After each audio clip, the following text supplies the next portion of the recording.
Hans Christian Vitiges is more experienced. You practice every day.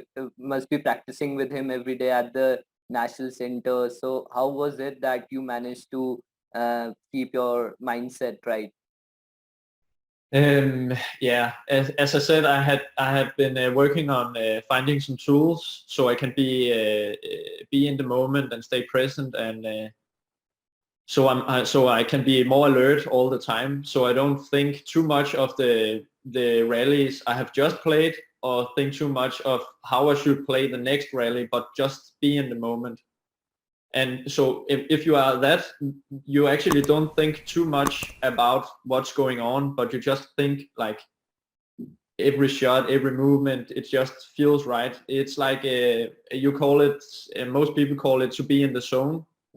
And that's what I have been working on for the past few weeks up to Oliang Masters, that these tools, so I could trigger my mental game, so I could be in the zone.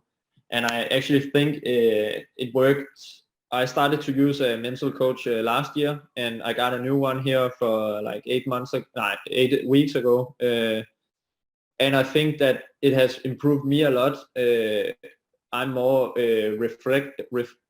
reflective about my game and stuff like that. So I think more about what can help me and what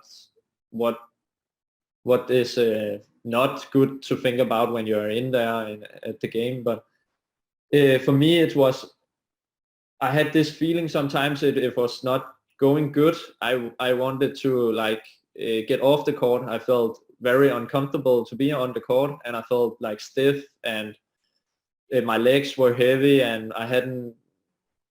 So I actually think that a lot of people could really improve a lot if they had like a little bit more mental training, and also just like you can also use it off court.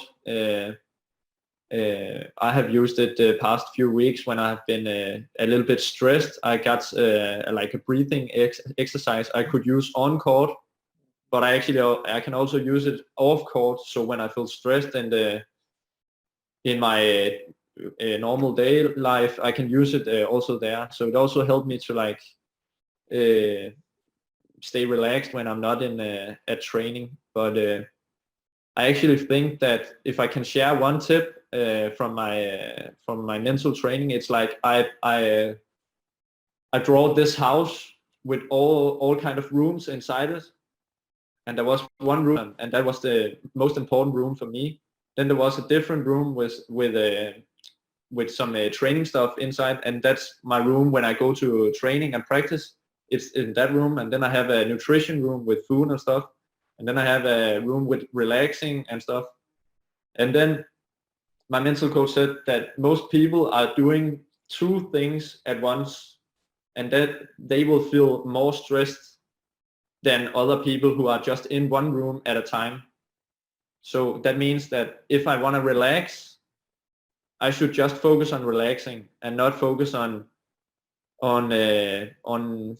something I should practice. I should just relax. Or if I'm eating, I shouldn't be like doing practical things like writing emails and stuff like that while I'm eating. I would just eat and then do the practical stuff after I eat. And that has helped me really much off court, because I like to be structured and stuff like that, so I know what I have to do in my day. But it can also be too much sometimes if I try to do all the things at once, and then I feel stressed. So when I also when I got this exercise, and now I can perform it well, I actually also get better at training because I have more mental strength, because I'm not tired in my mind, because I feel stressed, if it makes sense. You So that's also like a good explanation why it's so important to practice your mental side of your game, not only on court but also off court. you just concluded the earlier point which you were telling against the Hans Christian Wittingers, that you were completely focusing to be in the zone, that you were not focusing on other things, right? So Yeah, that exactly. exercise basically helped you Yeah. in that game as well, right? Yeah. So I think there is a lot of benefits from improving your Yeah. mental game, not only for badminton but also as human development. Mhm. So yeah, I really like it, and I like exploring it, and I listen to podcasts who are focusing on like mental stuff and stuff like that.